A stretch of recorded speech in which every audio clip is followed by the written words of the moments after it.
morning, friends. Welcome to the pre-market update. As we have seen yesterday, Indian markets were 1% higher. If we talk about Nifty or Sensex, both were around 1% higher. After post-Brexit, we've seen, I don't think most of the global markets have reacted to it. In fact, most of the global markets as well as Indian markets was higher than the Brexit levels. So this is something, after such a big event, I think this is something a very big surprising move by global markets.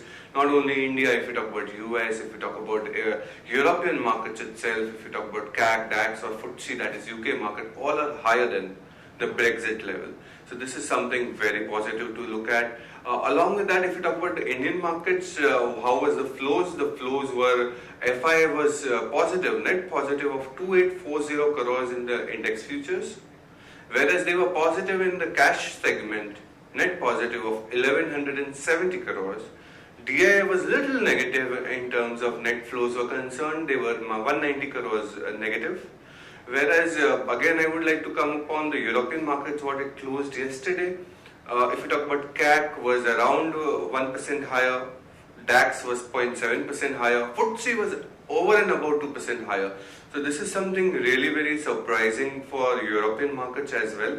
Whereas if you talk about the US markets, Dow and S&P both were higher by around 1.3%. If you talk about today's Qs, how are the markets shaping up? SGX 50 is minus 13 points, whereas Shanghai is 0.5% higher, Nikkei is 0.5% higher, Hang Seng is little higher by more than 1%. So more or less Asian markets happens to be opened in a little positive note. However, we have finished yesterday the expiry. So today SGX is quoting around minus 13 points, but I would say we would be more opening towards more flattish to a positive start. So we'll understand the derivative updates now. Good morning, friends. We'll give analysis on derivatives. Yesterday's being the last day of the June series, we did saw Nifty opening up with a positive gain for the fourth consecutive trading sessions where Nifty traded on a positive note, despite we have seen a very sharp fall in last Friday's trading session due to the brick exit event. And post that, there was no looking back for Nifty. It continuously inched higher and giving no chance for the bears to cover their short positions. And yesterday was a day where we have seen more than 100 odd points gain and was a spectacular run up by the Nifty in the last day of the trading session, in the last day of the June series, and posted a decent gain of 1.5 odd percentage and settling at 8321.05 on the July future, and the June spot, that is the June series, got expired anywhere around 8287 odd levels. Now, in the open interest terms, we did show an unwinding of 5 odd percentage. Since we have been starting the fresh series and we do see a significant amount of unwinding, we have been starting the new series with around 1.96 crore shares in the open interest, which is a decent enough. If you see the activity in the June series, we have seen significant amount of unwinding of open interest. But the last 4 to 5 trading sessions where we have seen a good amount of long positions getting added by the market participants, and and most of the long positions was been formed in the next and the far series of the Nifty contracts, and due to which we have seen a decent rollover in Nifty of around 77%, which is very high compared to the last 3-month and 6-month averages. If you take, there was anywhere around 70% rollover. The average of Nifty rollover has been on the 70% on an average, but 77% rollover was was very high enough, indicating majority of the long position which was been formed in the last 3 to 4 trading sessions have been got forward to the next series also. We have been starting with a decent cost of carry of 5.5 odd percentage. That is the difference between Nifty spot and premium is of July future is for around 33 odd points, which is decent enough. While put call ratio also, we have been starting at 0.94 odd levels compared to the last series where we had started the put call ratio around 0.96, and volatility index was more or less same as 16.29 odd levels. On the rollover activity, we have seen a decent rollover in Nifty of around 77%, while market-wide rollover was around at 83-84 odd percentage, and the rollover of Bank Nifty was also decent, anywhere around 70%. So all in all, the rollover activities was decent enough. We have been seeing long positions getting rolled over to the next series, and our view on the market remains positive since we have seen a spectacular run-up post the break exit event, and most of this run-up was backed by a long build-up by market participants, especially by the FIIs, which have seen forming long position in the last two trading sessions. That is, on the Wednesday and Thursday trade, we have seen FIIs forming decent amount of long positions, due to which we have seen a good amount of run-up, and the market have been on the positive side and giving no chance for the bears to cover their short positions. The sector-wise rollover, auto, infrastructure and reality sectors have seen a very high rollover. Remember, reality has been on the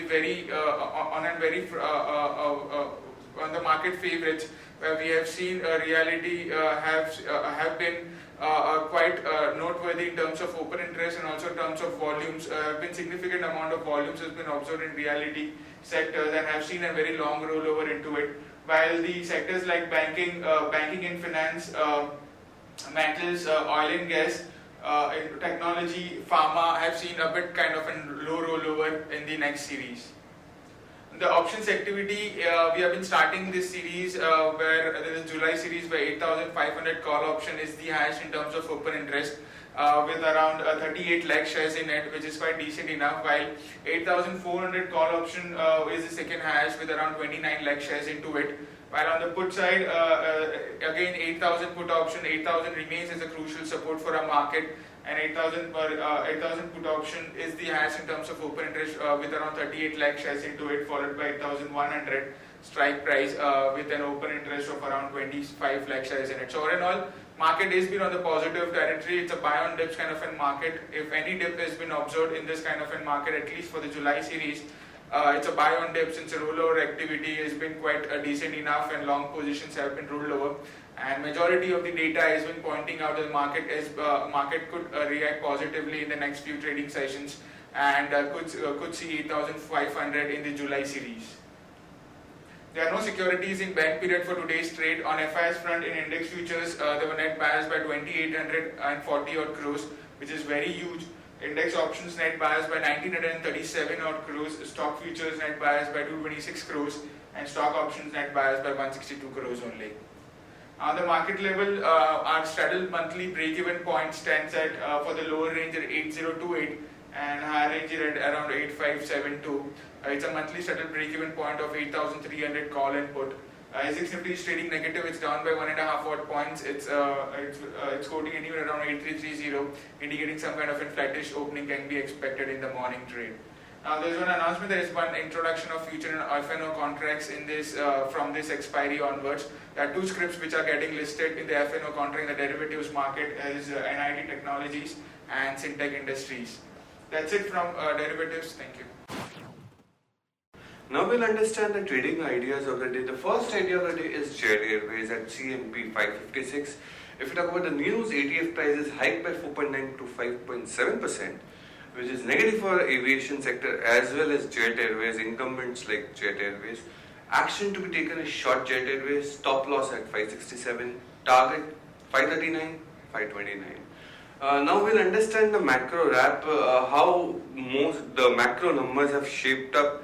If we talk about the core sector data, which was weak by 2.8% versus 8.5% in April 2016, coal output was higher by 5.5% versus 0.9% on a month-on-month basis.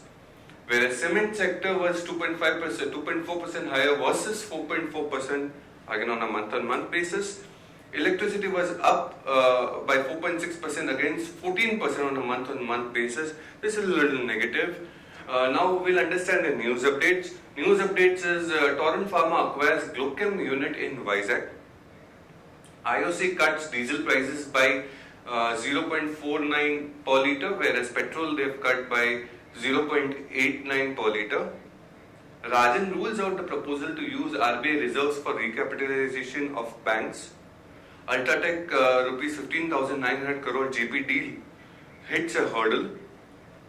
KPIT expects flattish revenue in Q2 as change hits ERP business. Anti-dumping duty likely on certain steel items from China, very positive for Indian steel producers. Fiscal deficit at nearly 43% of budgeted target in May. June ends with rainfall deficiency of 11%, more or less anticipated by Met. Alembic Pharma plants successful inspected by US FDA.